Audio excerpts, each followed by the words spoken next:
Quando eu cheguei aqui em Sorocaba, eu não tinha a menor ideia do que ia acontecer, que caminho que eu ia seguir. Enfim, deixamos Recife, chegamos aqui no meio da pandemia e eu tentei continuar com o que eu já vinha fazendo lá em relação a meus projetos de empreendedorismo com a Crânio, mas eu não tinha ainda muita certeza do que ia acontecer. No fim da pandemia, nós retomamos com os negócios da cama de gato para cuidar dos gatinhos. Só que aqui em Sorocaba, pela dinâmica ser diferente, eu tive que assumir as visitas e comecei a fazer os atendimentos. O que no começo parecia uma coisa até bastante desafiadora. é, eu lembro da frase que eu falei que eu ia cuidar de todo o negócio, mas não ia cuidar dos gatos. E depois eu estava assumindo um papel ali de protagonista, né, no cuidado, e acabei assumindo a identidade de tio Fábio, com muito orgulho, com muito carinho, porque em muitos momentos foi isso que me ajudou. Naquele silêncio do atendimento só com os gatos, eu pude parar para refletir muita coisa sobre tudo que vinha acontecendo na minha vida. Então, além da questão financeira, eu tive uma ajuda muito forte também na questão mental. E aí, pelo deslocamento, eu resolvi aproveitar para conhecer a cidade e falei, por que não fazer Uber entre os atendimentos, né? Para que eu possa me deslocar, para que eu possa conhecer a cidade mais rápido. Eu lembrei de quando eu cheguei em Recife, há 12 anos, saí de São Paulo e fui para Recife, como foi difícil conhecer a cidade, me entrosar, conhecer pessoas. Nossa, isso levou um tempo muito grande, assim, naturalmente falando. E eu falei, poxa, eu vou passar por isso de novo. Porque apesar de conhecer e de ser da capital de São Paulo, Sorocaba é outra região, é outro mundo, né? Outra cultura. E eu sabia que ia demorar muito para eu conhecer se eu deixasse isso no processo natural. Então eu resolvi criar um projeto e eu chamei esse projeto de Mactuber, porque não era só, eu não estava fazendo para ganhar dinheiro especificamente, mas eu estava fazendo para conhecer a cidade, para conhecer pessoas, para me conectar com pessoas. E esse processo também foi muito valioso, porque eu conheci pessoas incríveis, ouvi muitas histórias, pude contar um pouco da minha história para essas pessoas, me conectei com pessoas. E algumas pessoas que entraram nesse carro aqui acabaram sendo ponte e chave para tudo isso que está acontecendo hoje, né? Então, algumas delas foram especiais que mudaram rumos, mudaram trajetórias, me inspiraram a muitas coisas, a refletir sobre muitas coisas, né? E isso foi muito impactante, muito importante. Mas o meu objetivo ainda era retomar aquilo que eu fazia, que as pessoas sempre gostaram muito, que é a questão do empreendedorismo, da mentoria.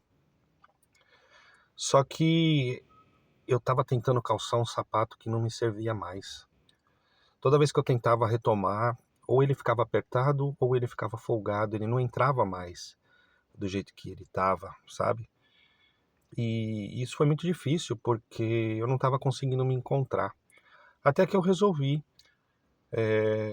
fazer aquilo que eu falava para as pessoas, que elas tinham que viver com propósito, que elas tinham que fazer aquilo que elas amavam, que elas tinham que buscar dentro delas essa resposta, né? Qual é o seu propósito?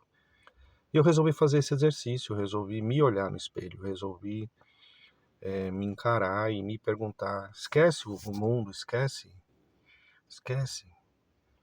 Você não tem que para um pouquinho, sabe? Olha um pouco para você, se ajude, tente se salvar antes de querer salvar alguém. E aí foi quando eu falei, poxa, o que que eu gosto de fazer? Eu gosto de fazer isso, eu gosto de comunicar, eu gosto de colocar, eu tenho tantas ideias, às vezes passa tanta coisa na minha cabeça que eu falo, poxa vida, se eu pudesse passar isso para as pessoas, não que sejam ideias boas ou que isso vai mudar alguma coisa, mas quando eu converso com as pessoas, elas me falam isso. E aí, por que não colocar isso em palavras, colocar isso em ideias, transformar isso em textos? E por que não escrever? Por que não tentar trazer aquilo que está no imaginário, nesse mundo abstrato, e realmente trazer aqui para minha mão e colocar, seja, a gente fala no papel, mas hoje é tudo digital, ou no áudio, ou no vídeo, né? Para que as pessoas possam, sei lá, se servir pelo menos para uma pessoa, já vai ser tão bom. E aí eu resolvi encarar, encarar esse propósito da escrita. É um grande desafio porque não é fácil, né? Uma coisa é você ser um leitor, né? Você absorver as ideias, outra coisa é quando você vai passar as ideias. E para que isso seja genuíno, para que isso seja uma coisa feita por mim, que as ideias sejam minhas próprias, né? Quando eu me deparei com esse universo há mais ou menos um ano atrás, que eu achei que ia ser simples, que era só pegar e colocar no papel, mas não é, porque você vai destrinchando e vai descobrindo coisas. Para falar sobre os assuntos, você tem que ter propriedade, para falar sobre os assuntos, você tem que ter conhecimento. E aí é onde eu pensei, né? O professor é aquele que mais aprende, porque para ele poder ensinar, ele precisa de conhecimento.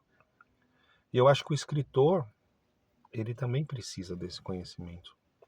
Ele também precisa da fonte, ele precisa pesquisar, ele precisa ir fundo naquilo que ele está falando para não falar besteira.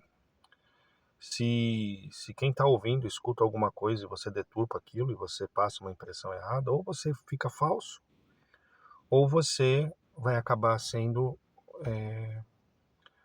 uma ferramenta perigosa, porque as pessoas podem te interpretar mal, então você tem que ser muito claro naquilo que você coloca. E é isso que eu resolvi fazer. Então agora, essa mudança nas minhas redes sociais, e eu falando, né, justamente disso, algumas pessoas vieram me perguntar, algumas elogiando, falando, poxa, que legal que você tomou essa atitude, eu acho bacana. Algumas pessoas me questionando, poxa, você tem certeza? É isso mesmo que você vai fazer? Até como que isso não desse futuro, alguma coisa nesse sentido. Mas eu acho que quando a gente faz aquilo que a gente ama, quando a gente faz aquilo que a gente tem por propósito, as coisas, o resto acontece. É como se você entrasse num caminho que você tinha que estar nele já, e talvez há mais tempo. E aí esse caminho ele começa a ser construído de uma forma muito mais dinâmica, e as coisas vão acontecendo. E você tira muitos pesos e você fala, não, qual é o meu objetivo?